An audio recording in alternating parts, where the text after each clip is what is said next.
Velvet Fang Stories presents The Alpha I Was Supposed to Kill, Series 1. Viewer discretion advised. The story you are about to experience contains mature themes, fantasy violence, intense emotional situations, and language intended for a mature audience. This is a fictional work. Any resemblance to actual persons, living or dead, places, organizations, or events is purely coincidental. Please enjoy responsibly. Copyright Velvet Fang Stories. All rights reserved.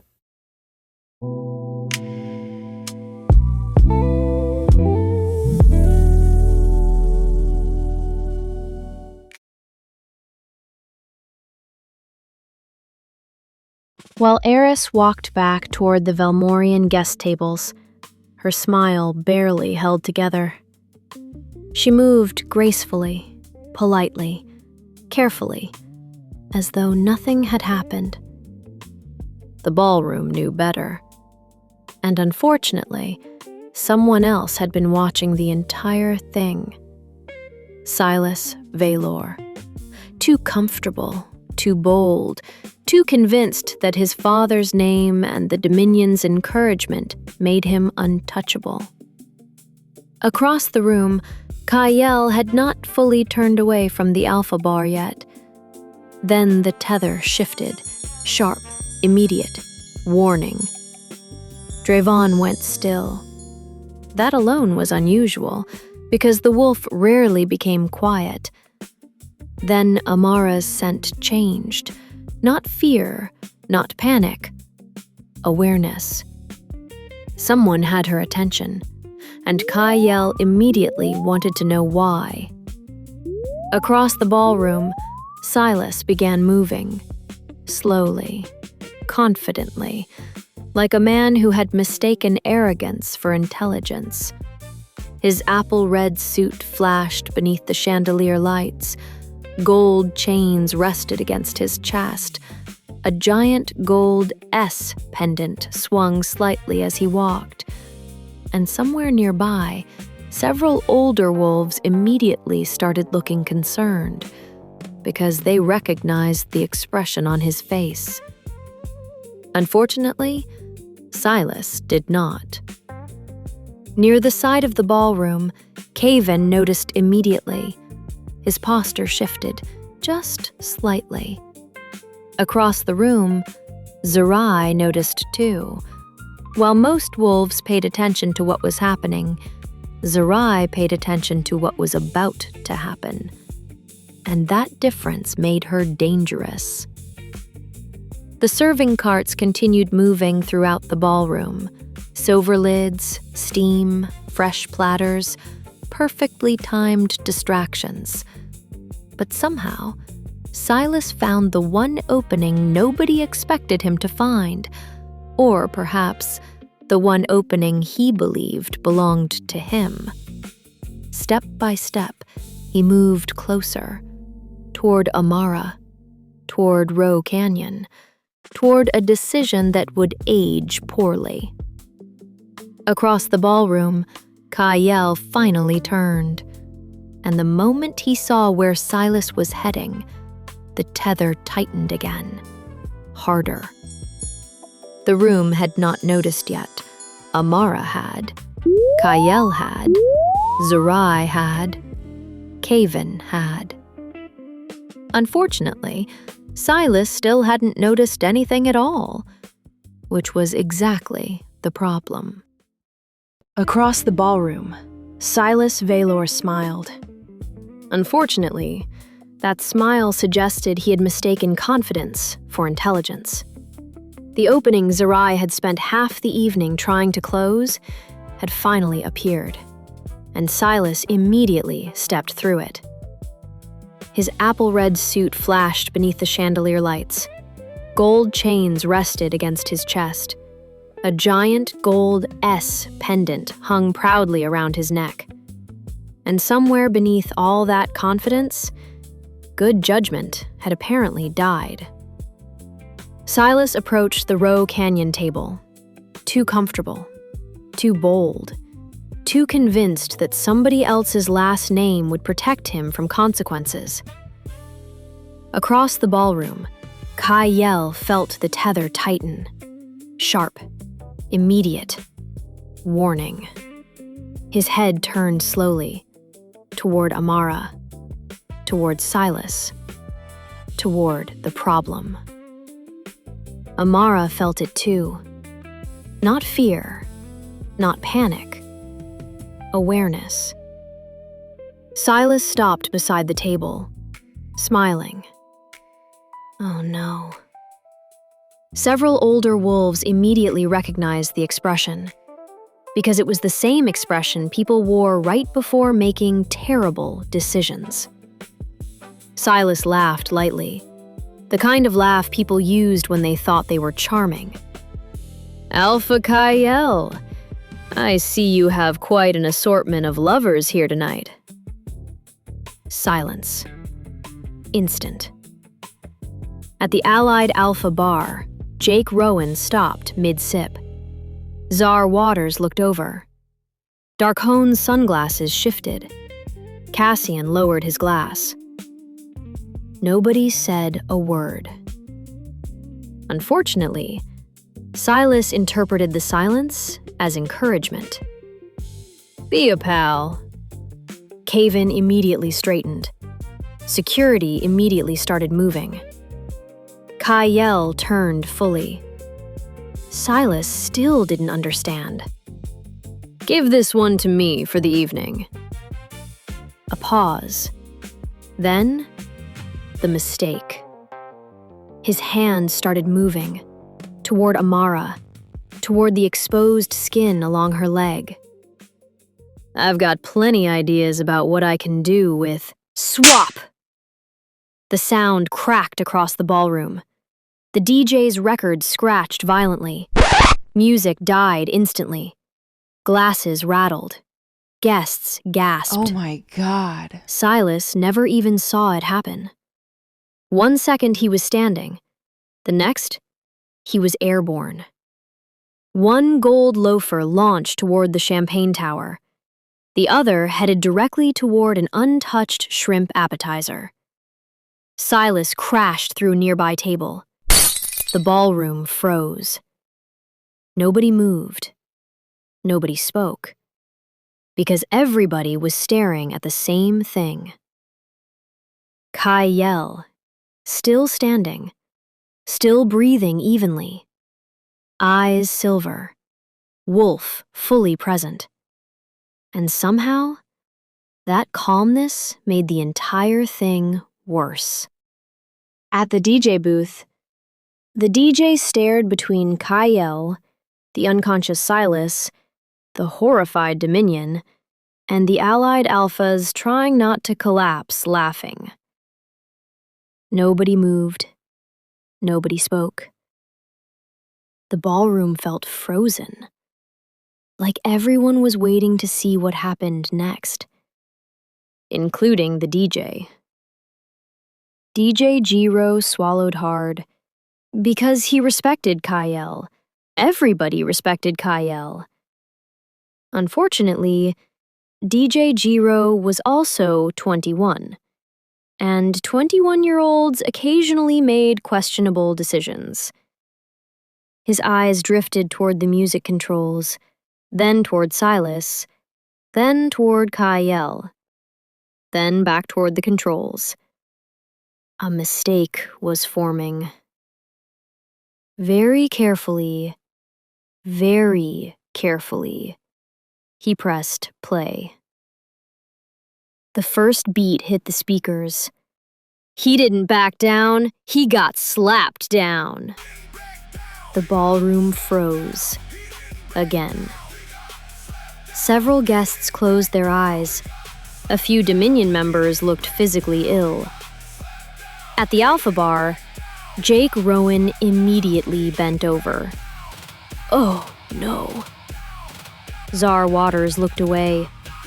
Cassian Vire lowered his glass. Even Darkhone's shoulders shifted once behind his dark glasses, which was dangerously close to laughter. Bow down or get slapped down. Carlani grabbed the nearest chair. Oh my God! Trying desperately to regain professionalism. Meanwhile, Kye-Yell slowly turned toward the DJ booth. Wolf Street endorsable. DJ Jiro immediately regretted every decision he had made in the last 30 seconds. His hands shot toward the controls. The volume dropped immediately. Lower. Much lower. But not off. Somehow, the song kept playing anyway. The side-eye lasted exactly 1 second longer. Then Kye-Yell turned back toward Mordric, toward Silas, toward the actual problem. DJ Jiro released a breath he hadn't realized he was holding. The music remained barely audible.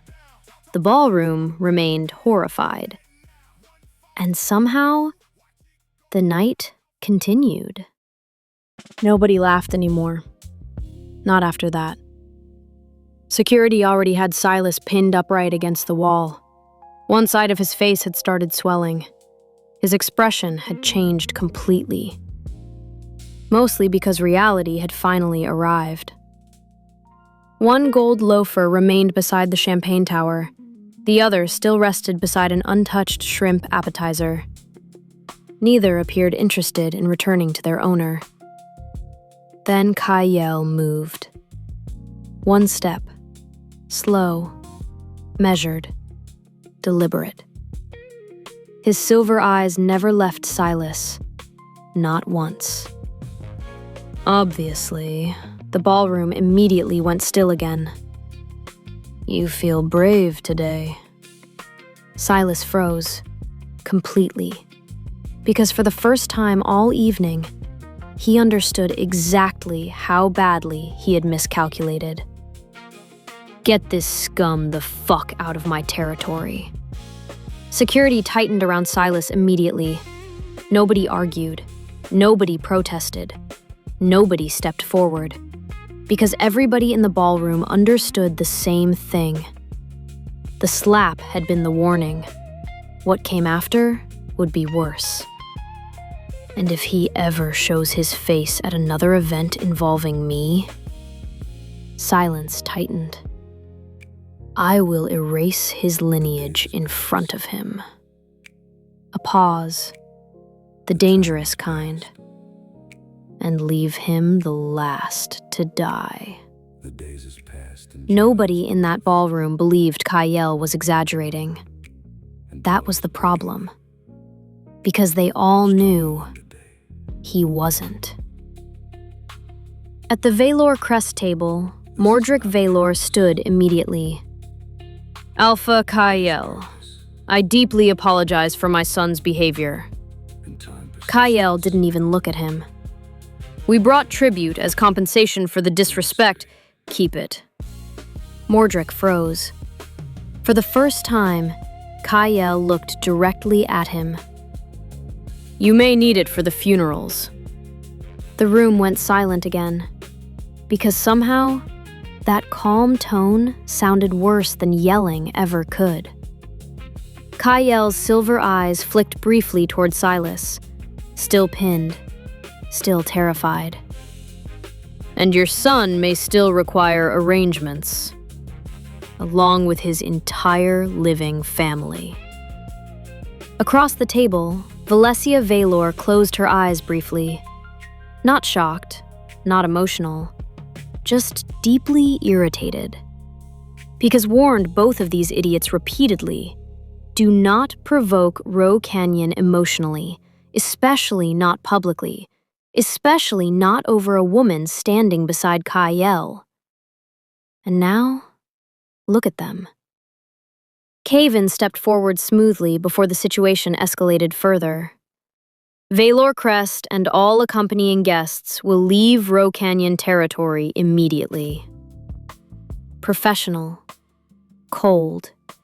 Final. If additional matters require discussion, Your pack will be contacted. A pause. One way or another. Mordric nodded immediately, because nobody in that ballroom was stupid enough to push further. Not after that. Security dragged Silas away while several guests quietly pretended not to watch, which, of course, meant everyone was watching.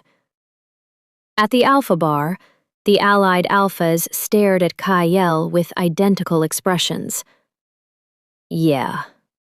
Jake Rowan slowly lowered his whiskey glass. That man is gone. Gone. Several alphas immediately lost composure. Forget the lineage, that man got slapped out of his footwear.